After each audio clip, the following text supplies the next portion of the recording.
तो आज की इस क्लास में हल करेंगे क्लास 10 की जो प्रश्नावली 3.2 है, इसका जो प्रश्न क्रमांक 3 है इसको हल करेंगे।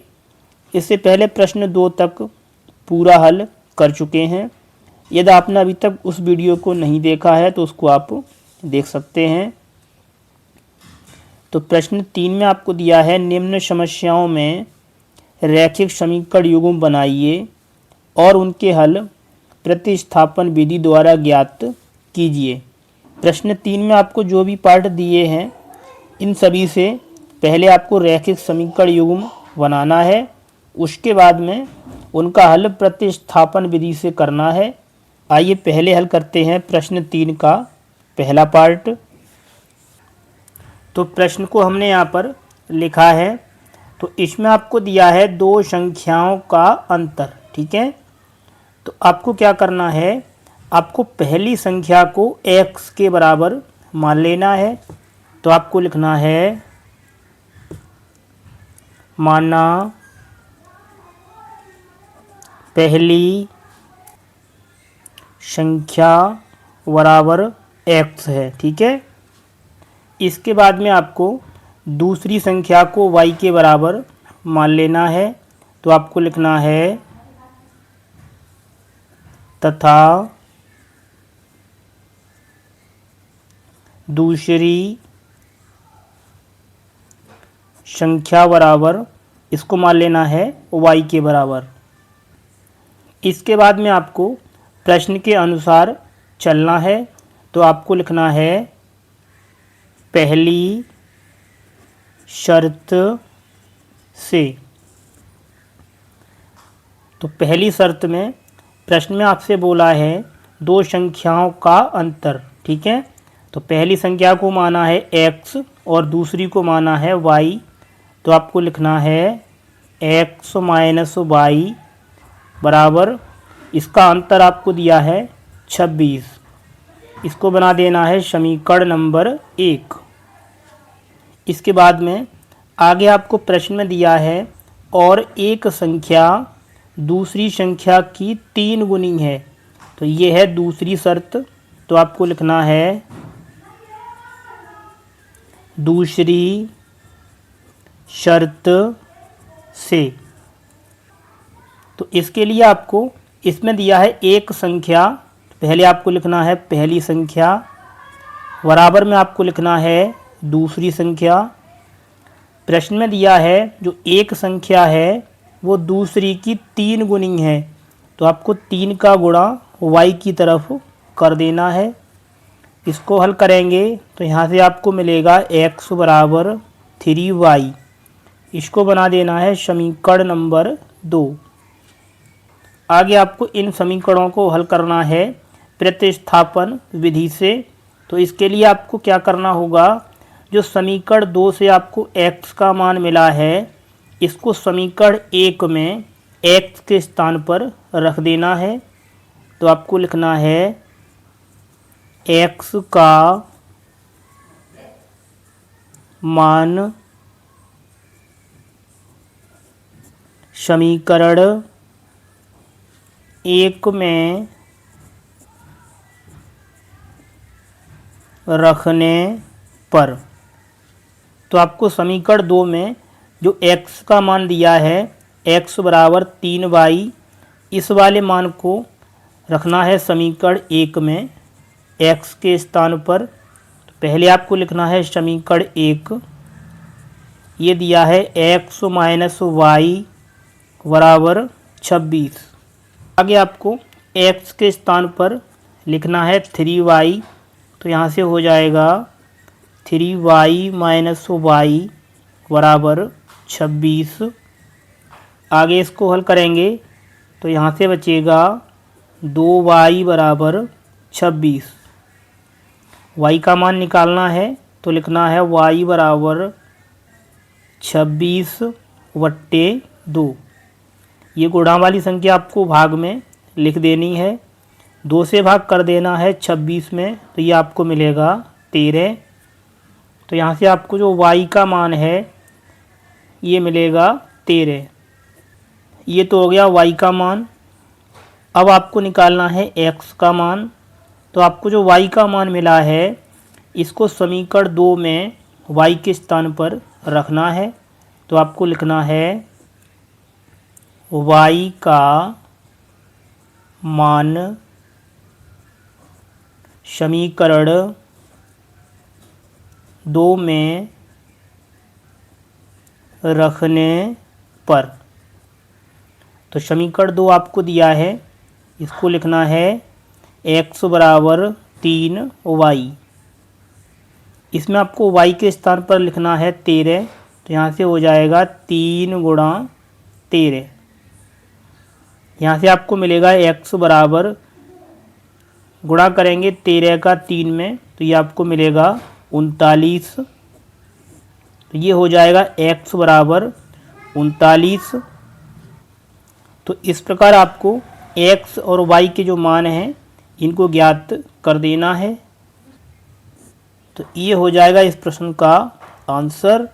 अब चलिए आगे समझते हैं इसका दूसरा प्रश्न। प्रश्न 3 का जो सेकंड पार्ट है इसमें आपको दिया है दो समपूरक कोणों में बड़ा कोण छोटे कोण से 18 डिग्री अधिक है, उन्हें ज्ञात कीजिए। तो प्रश्न 2 भी काफ़ी ज़्यादा महत्वपूर्ण प्रश्न है। तो आइए इसको एकदम आसान तरीके से आपको समझाते हैं। तो प्रश्न को हमने यहाँ पर लिखा है। सबसे पहले आपको इसमें कोण को मान लेना होगा। सबसे पहले आपको बड़ा कोण और छोटे कोण को मान लेना पड़ेगा।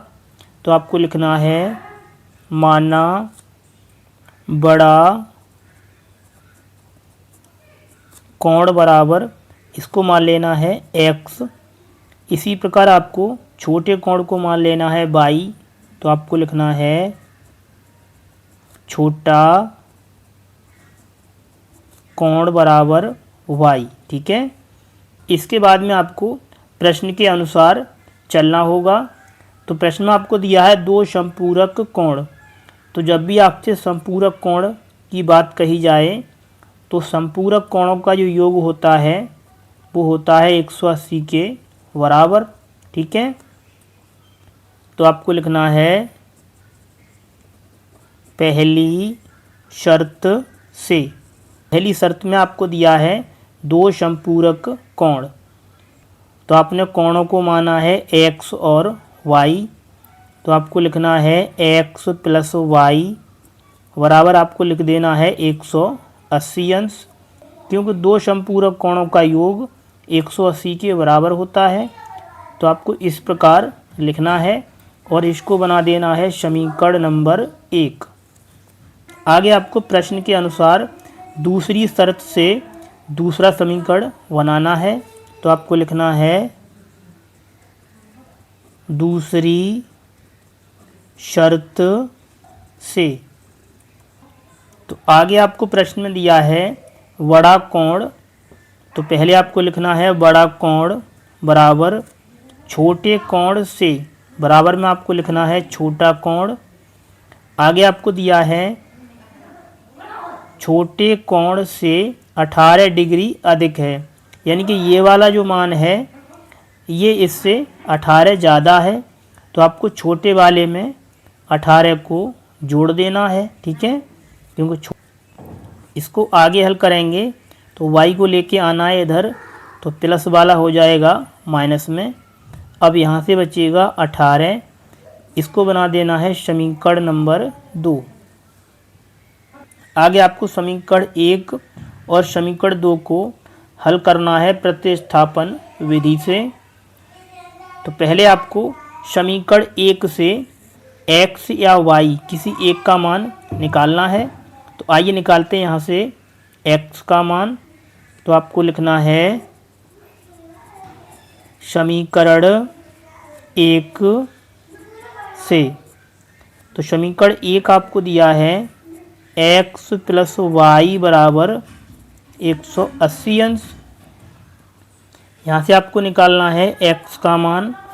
तो लिखना है 180 अंश प्लस का y, इधर आकर माइनस में आपको कर देना है। इसको बना देना है समीकरण नंबर 3। इसके बाद में आपको जो x का मान प्राप्त हुआ है इसी मान को समीकरण 2 में x के स्थान पर रखना है। तो आपको लिखना है x का मान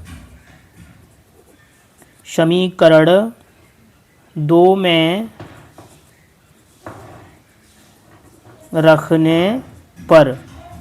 तो समीकरण 2 आपको दिया है x माइनस वाई बराबर 18। इसमें आपको रखना है 180 माइनस वाई। तो यहाँ पर आपको लिखना है 180 माइनस वाई, आगे इसमें दिया है माइनस वाई बराबर में दिया है 18। इसको आगे हल करेंगे तो माइनस का 1y और माइनस का 1y, ये हो जाएगा माइनस का 2y बराबर 18। ये प्लस का 180 इधर आकर माइनस में कर देना है। यहाँ से आपको निकालना है y का मान। तो लिखना है माइनस 2y बराबर 180 में से आपको घटाना है 18। तो यहाँ से आपको मिलेगा, इसमें से लेना है हासिल, इधर हो जाएगा 10, 10 में से घटाएंगे 8 तो बचेगा 2, यहाँ से बचेगा 7, 7 में से घटाना है 1 तो बचेगा 6 और ये 1। इसमें लगा है माइनस तो इसको लगाना है। अब इसमें आप देखेंगे दोनों तरफ माइनस है तो माइनस से माइनस को हटा देना है। 2 से भाग करना है 162 में। तो यहाँ से आपको मिलेगा 2 8 16 और 2 1 2। तो यहाँ से आपको जो y का मान है 81 अंश। इसके बाद में आपको निकालना है x का मान। तो आपको जो y का मान मिला है इसी मान को समीकरण 3 में y के स्थान पर रखना है। तो आपको लिखना है y का मान समीकरण 3 में रखने पर। समीकरण 3 आपको दिया है, इसको लिखना है x बराबर 180 माइनस वाई। इसमें आपको रखना है y का मान 81। तो यहाँ से हो जाएगा x बराबर 180 माइनस 81। आगे आपको 180 में से घटाना है 81। तो यहाँ से आपको मिलेगा, इसमें से लेना है हासिल, इधर हो जाएगा 10, 10 में से घटाएंगे 1 तो बचेगा 9। अब यहाँ से बचेगा 17, 17 में से घटाएंगे 8 तो ये बचेगा 9। तो यहाँ से आपको जो x का मान है ये मिलेगा 99 अंश। तो इस प्रकार आपको x और y का मान ज्ञात कर देना है। तो ये हो जाएगा इस प्रश्न का आंसर। आपको यदि वीडियो में कहीं पर कोई स्टेप समझ नहीं आई है तो वीडियो को दोबारा अवश्य देखें। वीडियो अच्छी लगी है तो वीडियो को एक लाइक और चैनल को सब्सक्राइब अवश्य करें। तो चलिए मिलते हैं आपसे अगली क्लास में।